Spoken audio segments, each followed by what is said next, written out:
kan di tengah-tengah pandemi COVID-19 yang masih terus ada, dan mudah-mudahan pandemi ini segera selesai dan kita bisa bertemu kembali, bersilaturahmi ya, dalam konteks keluarga ataupun dalam konteks perkuliahan ya. Dan mudah-mudahan teman-teman di sana entah yang atau di rumah masing-masing ada dalam keadaan sehat walafiat.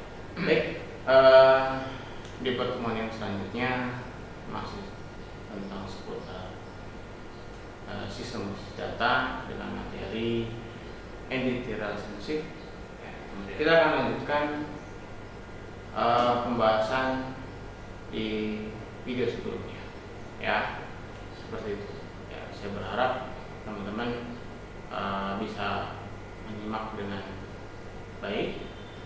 Adapun untuk materi ya, teman-teman bisa mendownload handout saya yang ada di Google Classroom ataupun di Sikap ya, aplikasi dari milik Stikom Polsek Cirebon ya. Ini materinya sama, coba buat video saja ya, teks untuk screen. Barangkali teman-teman ada yang kurang paham ya dalam menyimak video ini sambil buka materi yang saya sudah share. Terima kasih. Kita langsung pokok bahasan dan tidak bertele-tele ya. Nah, kemarin pokok bahasan kita sampai sini ya, sampai dengan ada pengantar, lalu ada kausalitas, diagram IR ya, tahapan pembuatan diagram IR kemarin kita sudah bahas di sini ya. Lalu diagram IR dengan kamus data dan varian entitas ya. Mungkin kita akan perjelas lagi di materi 10 ini. Ini tentang pengantar ya. Saya tidak perlu menyampaikan ulang ya. Lalu komponen juga kemarin sudah dikatakan bahwa entitas adalah suatu objek atau sesuatu yang dapat dibedakan atau dapat diidentifikasi secara unik ya. Nah, kumpulan entitas yang sini disebut entity set, itu udah kita kemarin. Jadi kalau kumpulan entitas yang saling berkaitan disebut entitas. Nah, ini tambahnya, entitas diberi nama dengan kata benda ya, dan dapat dikelompokkan menjadi 4 jenis ya. Jadi bisa bentuknya adalah semuanya disebut kata benda, padahal realnya bisa katakan orang, benda itu sendiri, lokasi, kejadian ya, dan sebagainya. Itu adalah sebuah entitas ya, dikenal dalam GRD atau dalam GRM adalah entity ya, seperti itu ya. Sekarang relationship ya. Relationship, hubungan yang terjadi antara satu entitas atau lebih. Pada umumnya penghubung atau relationship diberi nama dengan kata kerja. Nah, ini penjelasan. Kalau kemarin kita sudah jelaskan, ini teoritis.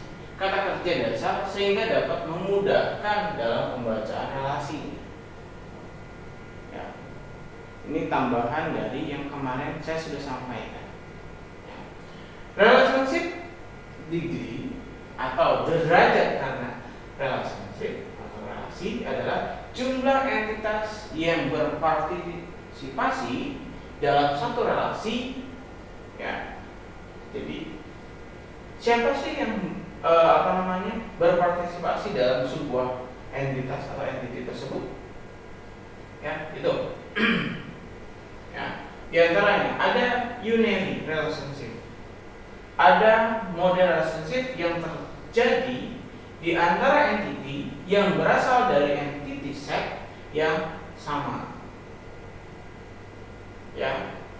Ini hanya pencontohan dari derajat kardinalitas ya. Yang pertama adalah unary atau unary.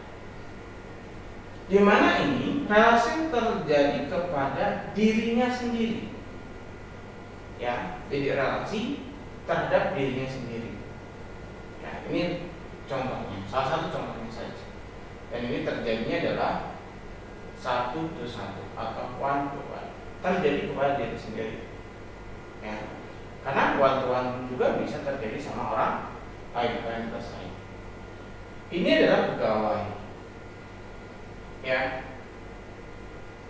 pegawai secara hubungan, walaupun tidak semua, pasti dia akan mempunyai relasi atau mempunyai keterkaitan dengan kata menikah. Ya, pegawai menikah. Oke. Nikah, hubungan nikah, ya kan? Itu juga bagian dari konteks atau hak dari seorang pegawai. Itu menggambarkan 1-to-1. Jadi hubungan dengan diri sendiri. Ya, itu. Orang ya pasti menikah. Kalau kata pasti berarti harus semua menikah. Tapi apakah orang itu menikah semua? Kan belum tentu. Menikah itu milik orang. Ya. Gitu. Karena hewan itu bukan menikah. Ya. Kalau hewan itu adalah kawin. Ya, beda. Itu adalah derajat kita sebagai manusia. Ya, ini. Kita lanjutkan. Yang kedua adalah binary relationship. Ya. Model relasi antara instance dari suatu tipe entitas, ya, artinya apa? Banyak orang, ya kan, terlibat dalam satu kegiatan atau terkumpul dari jadi satu kegiatan. Ya, saya contohkan ini. Ya, ini teoritis. Jadi teman-teman kalau membuka referensi entah dari buku apa, ya banyak sekali buku berbasis data. Mungkin salah satunya ada contohnya kayak gini. Karena memang ini saya ambil ya dari referensi. Jadi ya, pegawai bekerja untuk satu departemen. Jadi ini memunculkan kalimat kayak kemarin itu adalah mahasiswa mempelajari mata kuliah. Ya, tidak bisa mahasiswa mempelajari kuliah. Nah, ya, seperti itu. Jadi kuliah di status kemarin adalah mata kuliah, bukan pelaksanaan kuliah. Ya, ini beda. Mata kuliah dan pelaksanaan kuliah itu berbeda. Nah, ini juga sama.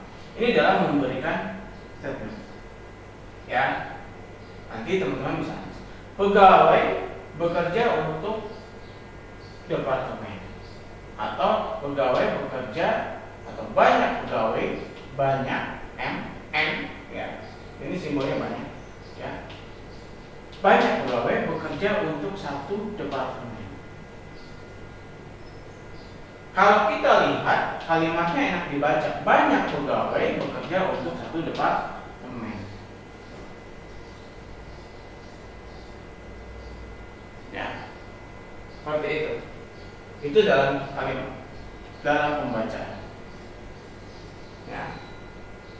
Nah, kalau kemarin saya pernah mengatakan bahwa relationship sebaiknya menggunakan kata kerja seperti halnya di depan tadi.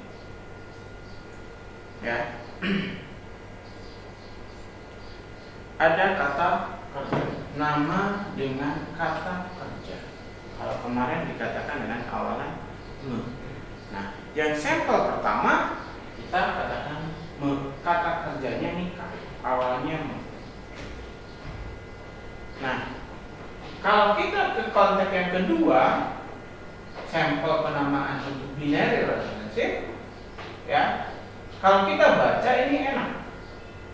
Artinya enak itu mudah dipahami. Banyak pegawai bekerja untuk satu departemen. Ya, seperti itu. Karena kata kerjanya adalah kerja. Ya, di departemen itu bekerja. Bisa nggak kita rubah? Ah, teman-teman, bisa? Bisa. Ya, di balik bekerja, kata kerja bekerja, ya, itu adalah ada kata pengabdian. Nah,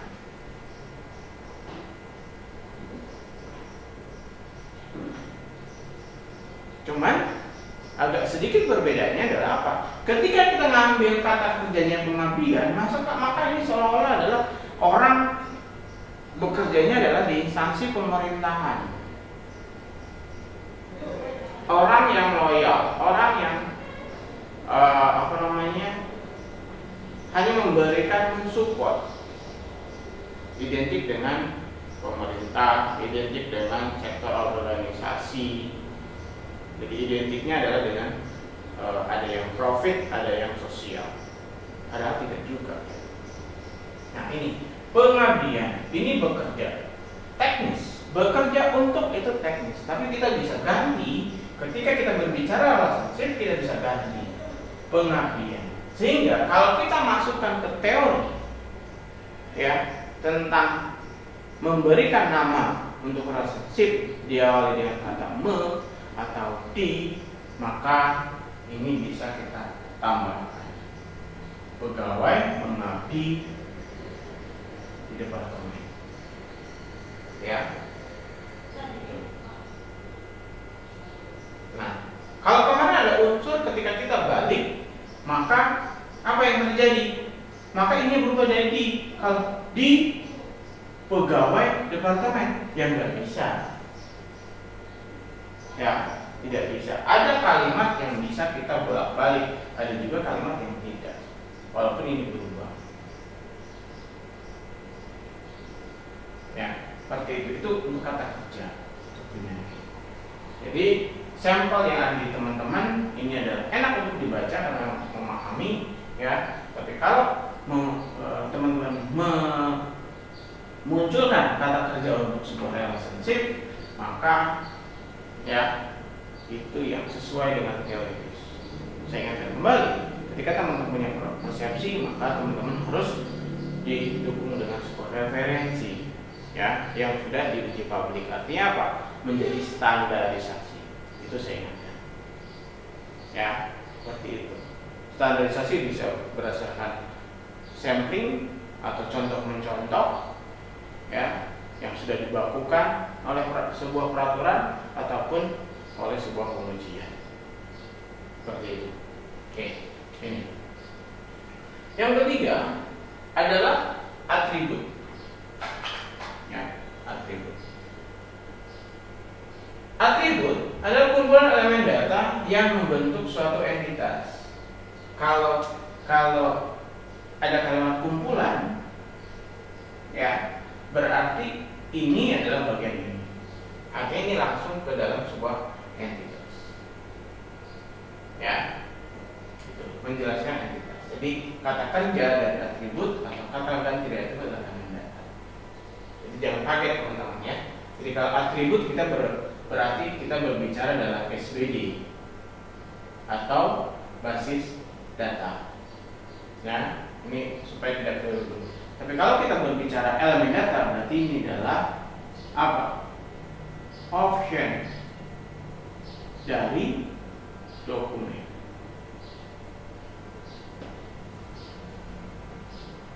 Ya, yang menyusun adanya dokumen itu adalah elemen data. Misal kita punya dokumen kartu kependudukan, maka di situ ada elemen datanya, ada nik, nama, tempat lahir, tanggal lahir, dan sebagainya. Itu elemen data. Elemen data dari sebuah dokumen, yaitu tentang kartu penduduk. Ya. Nah, elemen data ketika kita berbicara basis data atau SVD, maka elemen data ini akan berubah menjadi istilahnya menjadi atribut.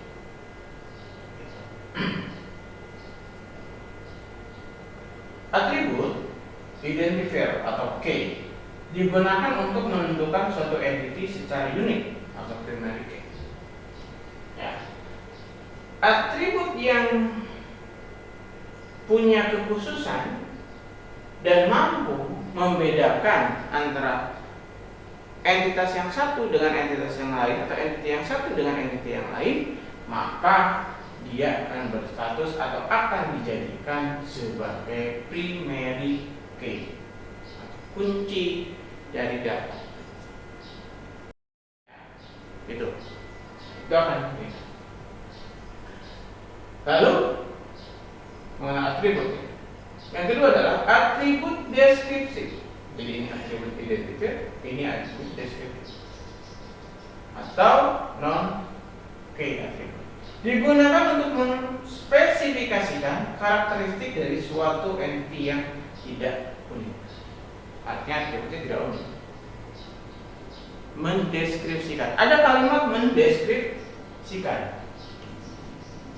Ya, jadi menjelaskan. Kayak tadi, ada dokumen atau ada tabel atau ada entitas. Nah, ini istilah-istilah yang memang pasti digunakan. Katakanlah contohnya adalah kartu identitas penduduk. K-nya jelas. Kalau untuk dokumen KTP, maka ada NIK, nomor induk kependudukan. Ini yang bisa membedakan, seperti kemarin kita sampaikan, ini yang membedakan antara penduduk yang satu dengan penduduk yang lain. Maka ia akan berstatus adalah PK, primary key. Dia karena apa? Termasuk kategori atribut identitas. Atribut yang bisa mewakili, mendefinisikan data atau keterangan yang lainnya. Oke, nah, dari NIK ini di dalam dokumen NIK atau di dalam tabel atau NIK jelas tidak mungkin ada atribut, bukan tidak mungkin, tidak lengkap ketika sebuah entitas atau entity hanya terdiri dari satu atribut. Ya, untuk memberikan penjelasan siapa yang punya NIK ini, maka dia akan punya nama, tempat lahir, dan sebagainya. Nah, ini kategorinya adalah atribut deskriptif. Ya, ini salah. Deskriptif. Artinya ini adalah penjelas atau data tambahan. Ini tentang atribut. Ya. Mudah-mudahan teman-teman tambah jelas sampai sini. Oke. Kita lanjutkan.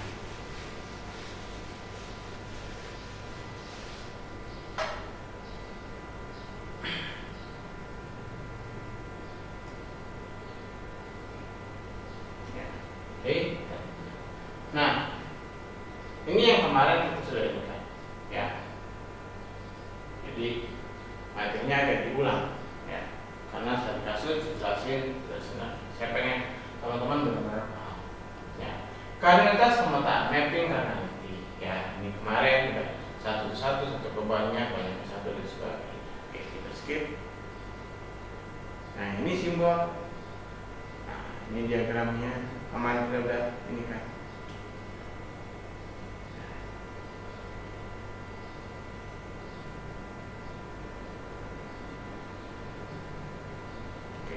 Ya, ini yang kemarin. Ya, sampai sini kemarin.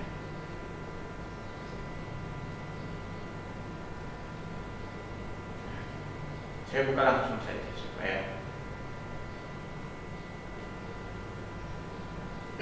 baik. Ya. Baik, kita teruskan. Sekarang ke diagram PR dengan kamus data. Kita berbicara teoritis dulu. Bahwa di sini dikatakan bahwa objek utama dari pembuatan diagram PR adalah untuk menunjukkan objek atau himpunan entitas, ya, apa saja yang ingin dilibatkan di dalam sebuah basis data dan bagaimana hubungan yang terjadi di antara objek-objek tersebut.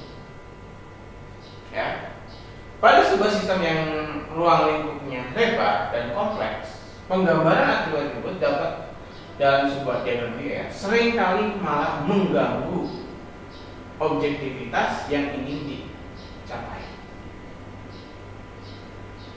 Ya, artinya penggambaran. Ketika atributnya banyak, itu akan melihat mengganggu proses pembacaan dari basis data itu sendiri. Ya, gitu. Ilustrasi dari sini, kalimat ini adalah seperti ini. Ya, di sebuah rumah dia memelihara ayam. Ya, ayam itu biasanya ayam kampung. Ya, ayam itu biasanya kan anaknya banyak. Dia punya 10 ayam bibit atau ayam indukan. Ya, masing-masing dari ayam bibit yang 10 itu, ya, secara berbarengan punya anak. Ya, padahal kandangnya nggak besar, ya, cuma 3 kali 4 meter. Ya, sekelilingnya itu cuma 3 kali 4 meter. Dari 10 bibit itu punya anak. Ada yang anaknya 5, ada anaknya 8, bahkan ada anaknya 15. Dan sepantaran kalau manusia sih, seumuran. Ya, maka ketika melihat itu, maka kan agak ribet melihat. Ya, apalagi teman-teman mau memasukkan ke kandangnya. Ya, ayam yang ini anak indukan yang mana? Ya, salah masukin kandang bisa dipatok sama induknya. Karena apa? Dia bukan anaknya. Nah, itu baru ketahuannya. Tapi ketika di dalam pagar, maka akan membingungkan. Ketika kita baca ini anak mana, ini anak mana. Gitu, ya. Nah, di dalam atribut juga sama penggambarannya. Ya, ketika atribut ini dimunculkan semua, atribut deskriptif dimunculkan semua dari setiap entity atau setiap entitas yang ada, maka ketika kita baca itu akan menjadikan bingung si pembaca. Oleh karena itu, ya, di dalam ilmu sistem basis data diterbitkanlah sebuah kata kamus data. Ya, kamus data itu banyak. Oke, kamus. Jadi menjelaskan. Oke, nah di sini kita merujuk saja kamus data untuk sebuah entity. Ya. Kamus data untuk sebuah entity. Oke. Pemisahan atribut-atribut dari diagram IR dapat dinyatakan dalam sebuah kamus data ini. Ya. Kamus data berisikan daftar atribut yang diaktif kurung kurawal. Jadi nanti kita menggunakan kurung kurawal. Nah, kenapa mesti kayak gini? Kan gitu. Oke, gitu ya. Kurung kurawal terbuka dan kurung kurawal tertutup. Jadi diaktif. Atribut yang berfungsi sebagai key dibedakan dengan yang non key dengan menggarisbawahi atribut tersebut. Artinya penamaannya ditandai. Kemarin juga kita sudah bahas. Kita next. Nah, kita contohkan aja langsung. Ya, singkat, padat, dan jelas. Kita andai kata kita punya diagram IR seperti ini. Ya, kita punya diagram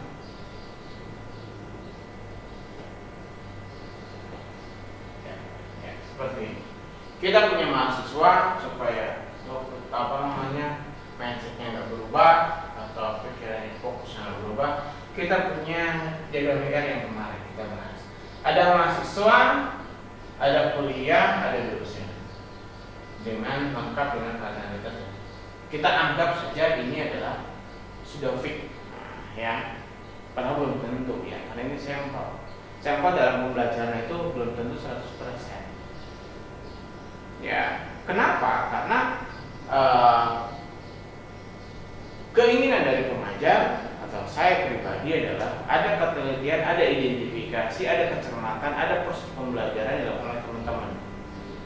Ya, apalagi udah berstatus mahasiswa, ya, gitu. Jadi ada inisiatif belajar, menggali, menganalisis, walaupun itu nggak diberikan, katakan, atau nggak diajari, ya, seperti itu. Anggap ini adalah ERD yang sudah fix, sudah benar.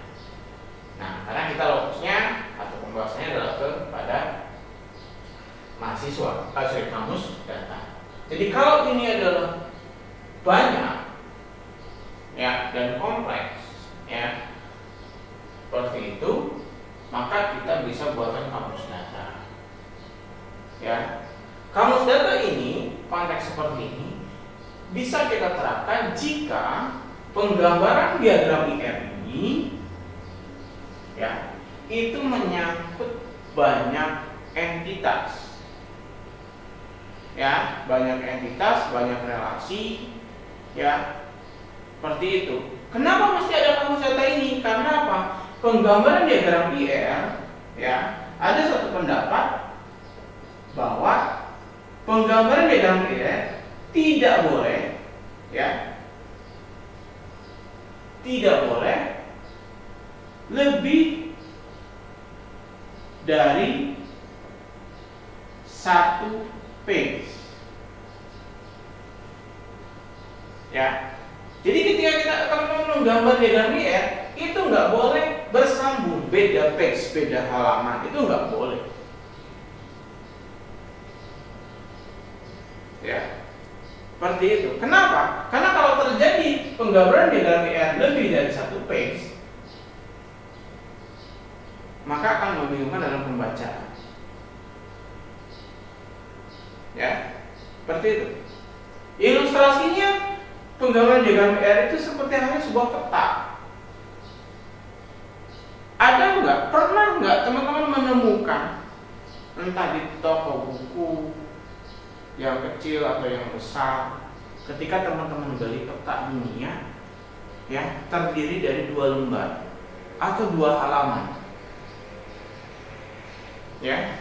Kalau saya belum menemukan, ketika peta dunia mau berbentuk kertas, mau berbentuk bola, itu akan terdiri dari 1 page atau 1 halaman. Bola ya bola, nggak ada 2 bola untuk 1 peta dunia, nggak ada. Nggak ada 2 kertas, 2 page, 2 halaman untuk peta dunia, nggak ada.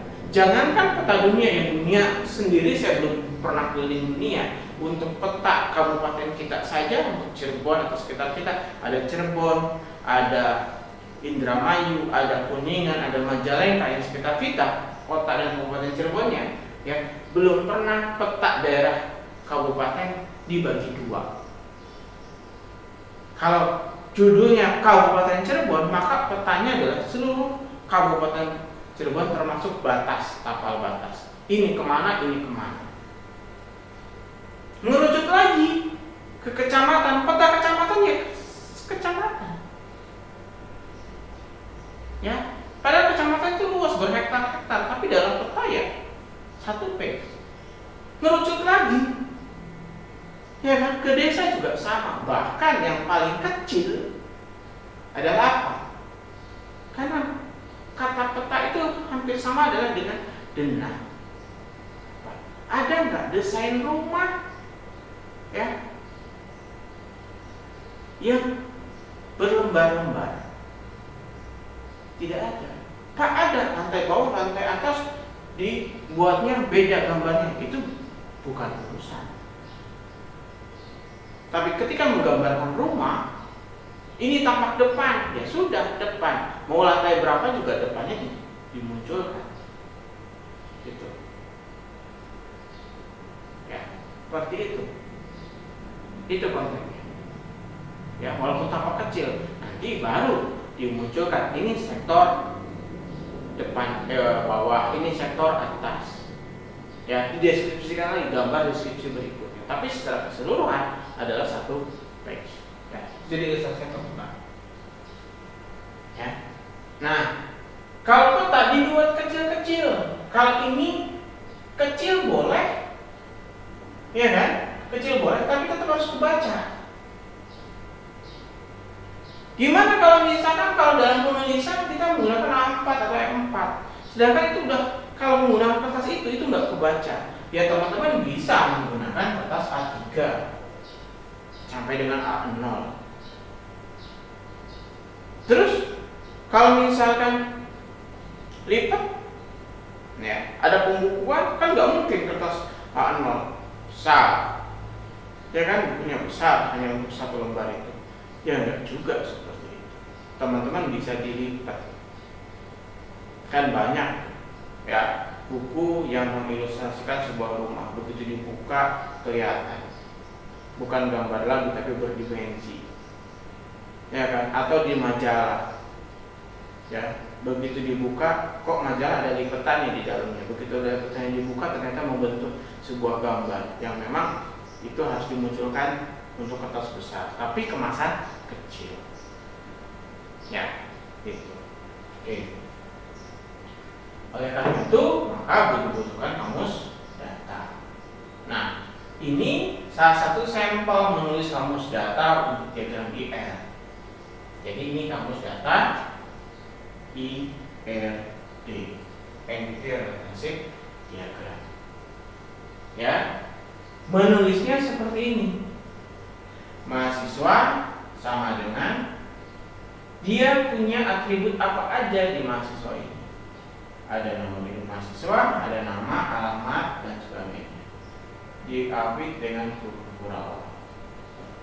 Terus ada kalimat tadi, ketika atribut yang unik dan mewakili data yang lainnya, maka dinyatakan dengan primary key, ya. Dan atribut primary key diberi garis bawah ditandai, berarti kita cari di sini.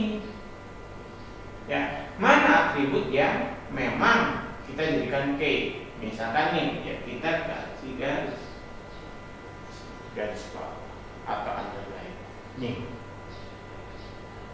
ya, secara tersirat di dalam kita menuliskan kamus data ya untuk sebuah atribut seperti ini, maka harus menuliskan atau yang dituliskan pertama kali adalah atribut K. Jadi yang pertama dituliskan adalah atribut ya PK. Jadi atribut berstatus PK.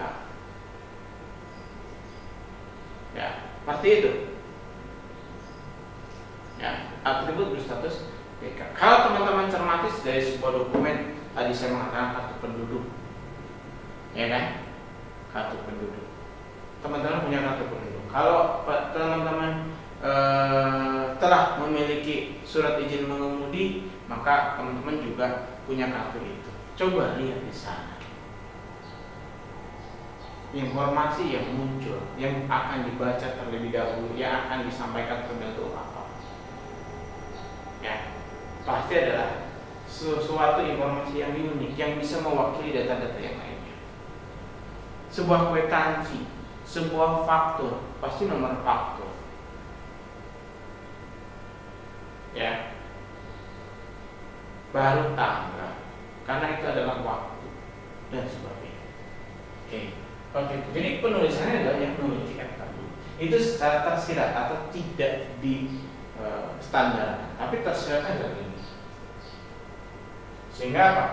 Teman-teman dalam membaca itu nggak bingung. Siapapun yang membaca kamus data itu nggak bingung. Ya. Gitu.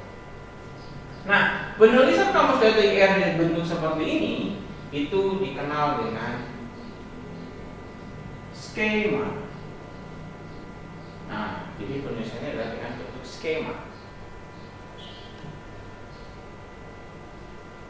Ya.